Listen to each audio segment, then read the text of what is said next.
प्राथमिक आरोग्य केंद्राअंतर्गत भाडे तत्वावर कार्यरत इको गाड्यांचे बिल काढण्यासाठी लाच मागणाऱ्या भरारी वैद्यकीय अधिकाऱ्याला भ्रष्टाचार प्रतिबंधक विभागाने रंगेहात पकडले आहे। अटक करण्यात आलेल्या अधिकाऱ्याचे नाव डॉक्टर विजय माणिक सागळे असे असून ते प्राथमिक आरोग्य केंद्र गंजाड अंतर्गत आंबेसरी येथे कार्यरत आहे। तक्रारदार आणि त्यांच्या 2 मित्रांच्या इको गाड्या नागझरी, जामशेत आणि आंबेसरी उपकेंद्रात भाडे तत्वावर चालत आहेत। मार्च 2025 ते ऑगस्ट 2025 या 6 महिन्यांच्या भाड्यांचे बिल मंजूर झाले होते। मात्र बिल काढून देण्यासाठी डॉक्टर सागळे यांनी दरमहा प्रत्येक गाडीसाठी 10,000 रुपयांची लाच मागितली होती। तडजोडीनंतर प्रत्येक चालकाकडून 30,000 रुपये तसेच डिपॉझिटचे 5,000 रुपये मिळून प्रत्येकी 35,000 रुपये आणि तिघांकडून एकूण 1,05,000 रुपयांची लाच मागितल्याचे निष्पन्न झाले। तक्रारदाराने लाच देण्यास नकार दिला आणि एसीपी कडे तक्रार केली। तक्रारीची पडताळणी केल्यानंतर 17 मार्चला आशागड चौक ते जामशेत मार्गावर सापळा रचण्यात आला। यावेळी डॉक्टर सागळे यांनी पहिल्या हप्त्यापैकी 35,000 रुपये स्वीकारताच एसीबीच्या पथकाने त्यांना पंचासमक्ष रंगेहात ताब्यात घेतले।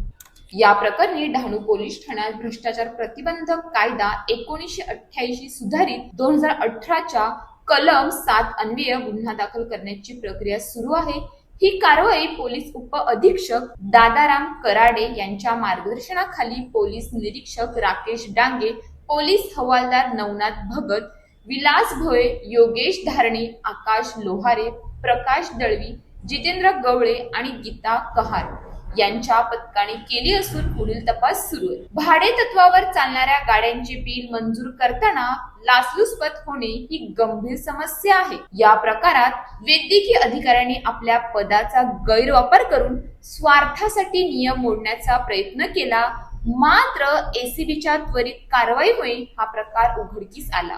लाच घेणारा कितीही मोठ्या पदावरचा अधिकारी असला तरी कायद्याच्या जाळ्यातून तो सुटत नाही, हे पुन्हा एकदा सिद्ध झाले आहे। काही पैशांसाठी प्रामाणिकपणाची तडजोड करणाऱ्यांनी लक्षात ठेवावे की आज मिळणारी बेकायदेशीर कमाई उद्या प्रतिष्ठा, नोकरी आणि स्वातंत्र्य हिरावून घेऊ शकते। सरकारी यंत्रणा ही जनतेच्या सेवेसाठी आहे, खिचे भरण्यासाठी नाही। नागरिकांनीही अशा प्रकारांना भीक न घालता तक्रार करण्याची हिंमत दाखवली तरच भ्रष्टाचारावर खरा आळा बसेल। लाच घेणारा आणि देणारा दोघेही दोषी, पण आवाज उठवणारा नागरिकच खरा बदल घडवतो। अशाच ताज्या बातम्यांसाठी आमच्या न्यूज पोलीस रिपोर्टर चॅनलला लगेच सबस्क्राईब करा आणि बेल आयकॉन दाबायला विसरू नका।